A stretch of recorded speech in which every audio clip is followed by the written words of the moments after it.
Hey everyone, it's Pam, and this is my monthly update video telling you everything that I was up to in the month of July.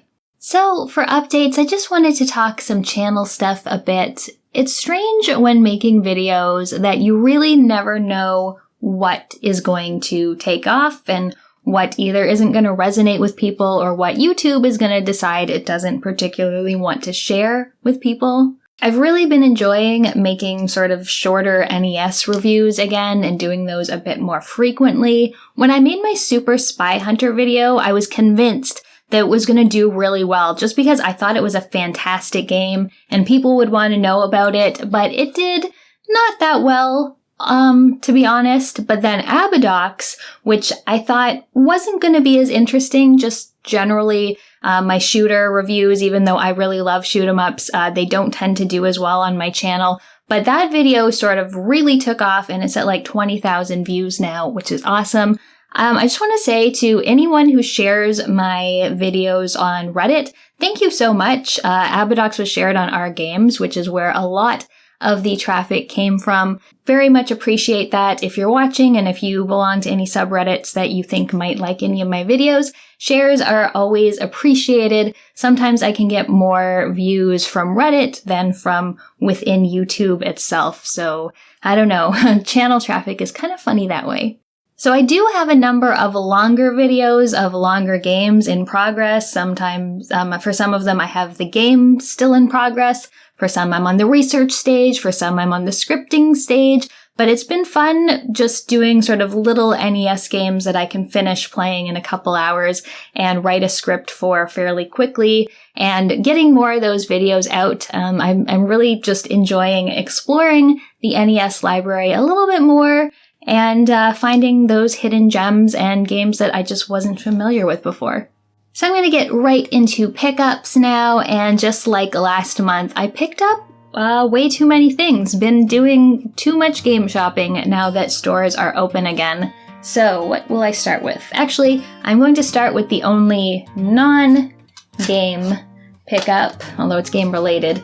I just got this. It is the vinyl for the soundtrack to The Outer Wilds. The Outer Wilds is honestly one of the most unique and great games I've ever played. If you haven't played it, I definitely recommend it. It's a exploration puzzle game with time loops, and it's just fantastic. It was in my top 10 of 2019 if you want to see what I had to say about it, but it also has a fantastic soundtrack. I love soundtracks that are sort of like twangy and a little folksy, like this and Bastion are a couple of my favorites. So when this came out, even though I was gonna try to stop buying vinyl, this got announced and I was like, okay, well, I need this one of all of them. It's got this beautiful design and the soundtrack is just so good.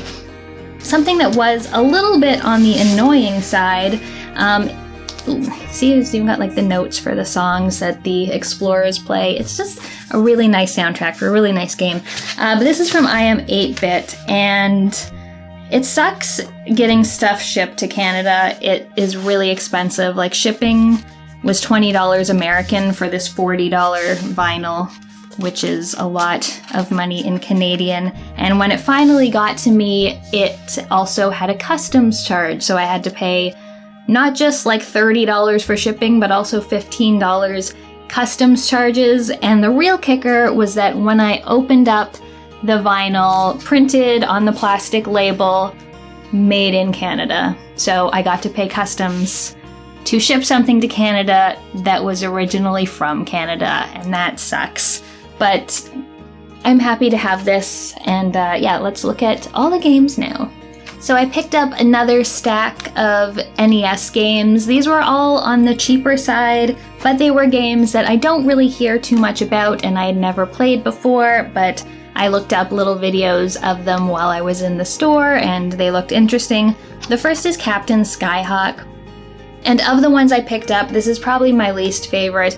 It's sort of a shooter, but it's like a 3D shooter, which I don't think the NES is really good at doing yet. 3D wasn't mastered until much later, so it's just a little bit of an odd perspective to play the game in, and I found it very awkward to play.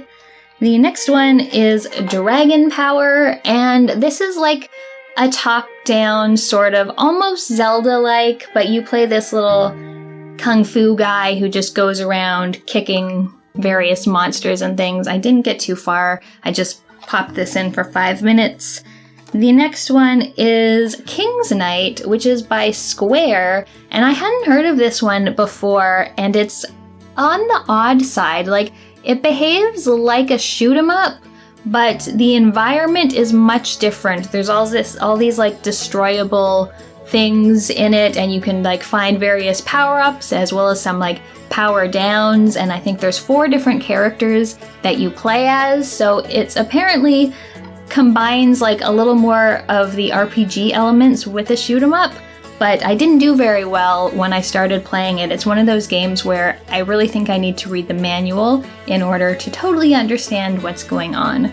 I also got Dragon Spirit, and I really like this one. It's another shoot 'em up. You play a dragon, and as you play and get power-ups, you can get more heads on your dragons. You can be like a 3-headed dragon, and you can shoot ahead of you, you can throw grenades on the ground, so it's kind of like legendary wings in that way. I ended up playing this, I think I got like halfway through the game just on my first try playing it. I really liked it, and I will probably give this one a review sometime in the near future. And the last NES game has probably the best art that I've seen on an NES game, and it is Dino Wars. What's the subtitle? The Destruction of Spondylus. And isn't this just awesome? This like dino fighting this robot guy, and you get to switch between playing like the robot or astronaut man, whatever he is, and playing the dinosaur. You walk around as a dinosaur and you like punch things, and it's pretty cool. The controls are a little odd and take some getting used to, but I just couldn't resist something called Dino Wars. I also got a couple PS2 games. Will was trading in some stuff at a shop in Toronto, and I saw this on the shelves, and I had never heard of this game before. It's called Space Chimps, but just look how happy this monkey is. Look how excited he is to be exploring space and having a jetpack. He's just so happy, and I love him, and I wanted this game. I think it only cost like $7, so even if it's crap, that's okay. But I just love this little guy, and I couldn't resist him. And also got Suikoden 3. I am still making my way through Suikoden 2 and enjoying it, but have some mixed feelings so far. I figured I would continue the series once I'm done too. I'm not totally sure how I'm going to take to the transition from 2D to 3D, because the pixel art in the first 2 games is just so beautiful, and early 3D can look a little janky now, but I will give this a shot probably a few months down the road once I've finished 2 and then had a little JRPG break. It is hot in here. I think I turned the air conditioning off, which was foolish. I also got some new games, and the first one is The Sinking City, and this is one of the Call of Cthulhu inspired or Lovecraft inspired games that came out, was it last year or 2 years ago, along with Call of Cthulhu, and that one I had mixed feelings on. I sort of liked it less and less as time went by. Sinking City is by Frogwares, who did the Sherlock Holmes games, and I really like those. I am so far enjoying this. One thing that they do is that they don't have waypoints for you. Like, you have a map with like roads and everything, and you have to set your own waypoints to find where you're going, which I actually think is kind of cool. And I do like the deductions and detective mode things you have to do. The combat is honestly trash, and I kind of wish it wasn't in the game, but I'm still just making my way through this one. And this one I was so excited about. It is Kingdom Majestic. It includes both the original Kingdom and Kingdom 2 Crowns, the sequel, plus all the DLC and everything. Oh, Kingdom New Lands is the first one. I love these games so much, and I didn't think I would ever have a physical copy on Xbox. I know, I think it was Limited Run did one on PS4, but the Xbox just, for some reason, they don't do any of those limited kind of printings of games. So I was so excited when I saw that this was now available. I immediately ordered it, and I love it. It's just got this beautiful pixel art, and it's got such a clean and simple UI, and it's very relaxing, although also anxiety inducing, because every night you are attacked by these monsters called the Greed, and you're just building up your kingdom, building walls, getting archers, getting people to like work the land and things, and it's just a really nice and very, for me, addictive kind of survival resource management game, and I've put many hours into both of these, and I started playing Kingdom 2 Crowns again, and they have a DLC, which was free with this, that is a collaboration with Bloodstained, there we go, Bloodstained Ritual of the Night, so you can play as, the moon one? The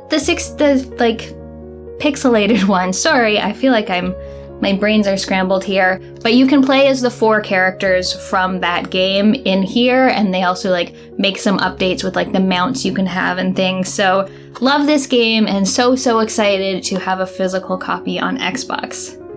And lastly, I decided it was time to give the Switch another shot. I don't play the Switch very much. I usually only get it if there is an exclusive that I really want to play. The only ones I've finished are Mario Rabbids and Fire Emblem Three Houses, both of which were really good, but generally I just prefer playing on different systems. But I thought, okay, like, let's try to explore the Switch a little more, so I got a few things this month. First, I got a new Pro controller. It's the Xenogears? Is that right? Xenoblade? It's, I don't know, some special edition controller, and it looks pretty, and I got a pretty good deal on it, so that's why I got that. Plus, I will not play with the Joy-Cons because they are trash. And then I got a bunch of games, so first I got Bubble Bobble for Friends. Will actually wanted this, so I picked it up. We played through a bunch of levels together. It's fun, it's cute, it's a little bit on the simple side, but I do like anything that you can play couch co-op. I also got Owlboy, which I've been waiting to play for a while. I think I got this in a bundle, so I have it on Steam, but it's not the type of game I want to play on PC, so I figured, okay, I'll pick it up for Switch and play through that way. I haven't started it yet, though. I also picked up Cave Story Plus, which I don't like at all. It gives me Undertale vibes, where like it's this indie darling that everyone loves and I think is ugly and not fun to play, so I don't know if I'm gonna finish this. I might just trade this in, because I know it's a 2004 game, so it's like a super early indie game, and one person made it, which is an amazing accomplishment, but I just find it's a platformer that's very slippery. It has a really stupid map, and it's just, I don't like how it looks, so I'm not having fun with it at all. And lastly, I got the Somnium Files AI the Somnium Files, which is a game I have looked at so many times and decided to finally pick it up. I was honestly a little bit disappointed when I read that this is by the same people who did 999, because I didn't like 999 at all. But I have started it, I've put about an hour into it, and so far at least I am quite enjoying it. It's like a sort of, you play a detective, but it's all very quirky and pretty anime, to be honest, but I am liking it. It seems a little more concise. I'm not enraged by the amount everyone in this talks so far, but I'm not too far in. But I'll continue playing this, and it seems like a good one to play on Switch. Oh, and I also got SteamWorld Quest because I had been waiting for so long for it to come out on Xbox, and there was still no news of it, so I just picked that up digitally, so I've been playing through that as well. It's a really good one to play in handheld mode, actually. So now onto what I've been playing. I finished, I think, 5 or 6 games this past month. One of them was Abadox, which you can watch my review of. The first game I finished this month is Druidstone. The Secret of the Menhir Forest, I believe is the proper subtitle.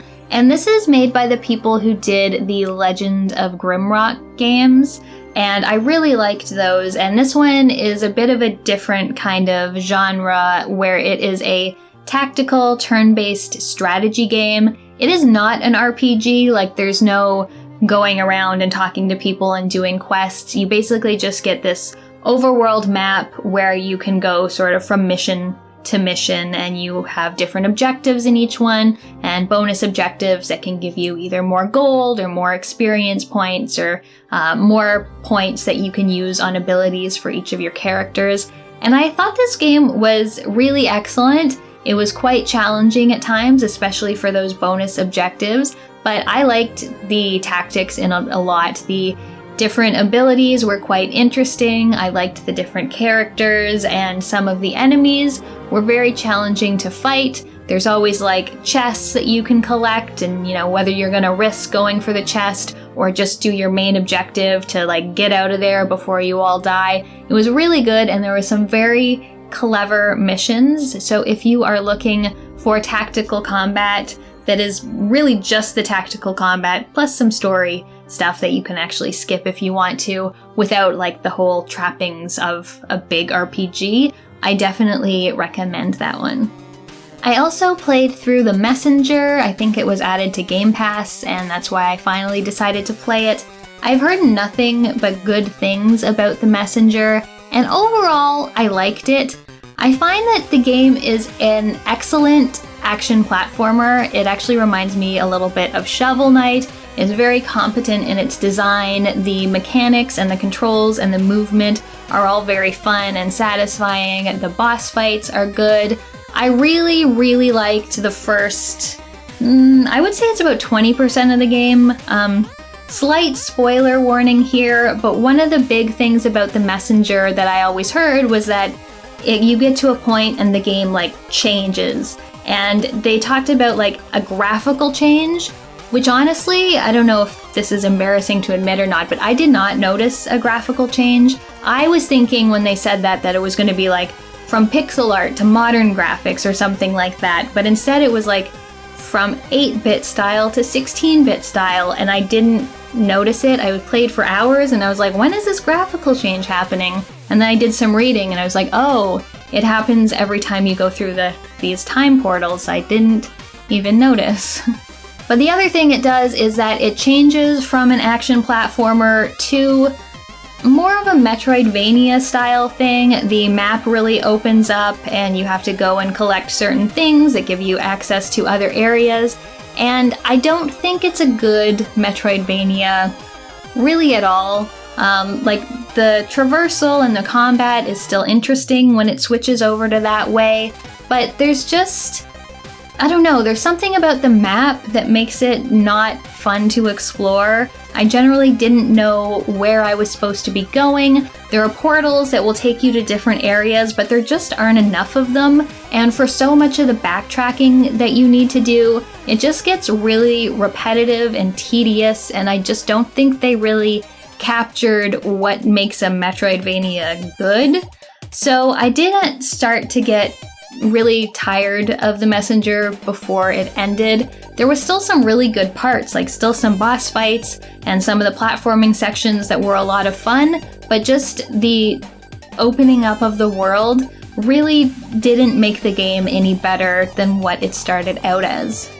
So yeah, coming away with kind of mixed feelings on The Messenger. Very good mechanically, just as a Metroidvania, didn't really succeed. I also played through Man of Medan, which is the follow-up by the same developers as Until Dawn, which was one of my favorite games from 2015, I think it was.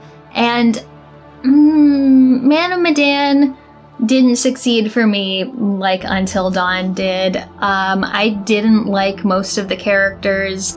I didn't particularly care for the writing. It just seemed like there was a lot of jump scares, but the overall story was a little bit weak. And yeah, it just wasn't as fun as Until Dawn. I know that this is one you can play co-op and everyone has recommended to me, that you played through with 2 players, but I just played alone, which I'm sure impacted my enjoyment of the game. But overall, it was just, I don't know, the story wasn't great. The choices that you make weren't really clear. Like, I made some choices and then there was a consequence where I felt the consequence didn't really make sense a whole lot. And yeah, just the characters, a lot of them were very annoying rich kids who I really didn't care if they lived or died. I also played through a game called Coffee Talk, which is also on Xbox Game Pass, and this is a cute visual novel that uses pixel graphics. It takes place in a sort of alternate Earth where there are all the different fantasy races. There are like elves and succubi and werewolves and things like that. And you are the owner of a coffee shop, and basically your patrons come in and they ask you to mix them a drink, and you can like pick the different ingredients to mix the drink that they want, and you just sort of listen to them and talk to them and get to know what's going on in their lives.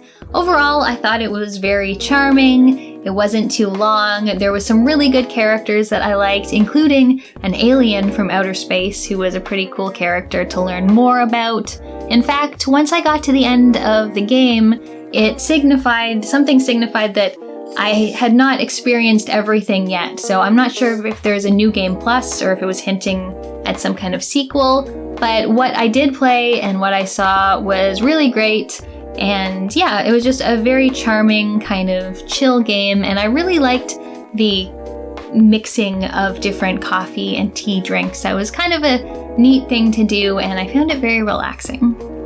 And the last thing I played and finished is the Mummy Demastered, which was recommended to me by my friend Sean a while ago when I was looking for a new Metroidvania to play. And this game was quite surprising. It's based on the Mummy movie that came out in 2017, which I haven't seen, but by all accounts it wasn't very good.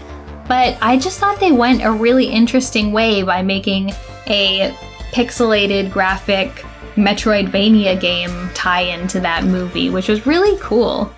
The game is on the shorter side. I think my playthrough was about 5 hours long, but it has really cool weapons and abilities to find. I generally like the map, although the map is on the smaller side, and I would say that there are less secrets and different passageways than most Metroidvanias I played, but it was still pretty good. I really liked the combat. It's all shooting rockets and different machine guns and things like that. You have grenades and C4, which can open new doors and things like that. And I liked it. My only complaint about it is that there's knockback whenever enemies hit you, and there are a ton of enemies. There's all these little like scarab beetles, and there's birds flying around, and a lot of the time you're platforming and you're just like climbing up and up and up, and getting knocked back all the way down to a bottom of an area got really annoying, and it happened to me a lot.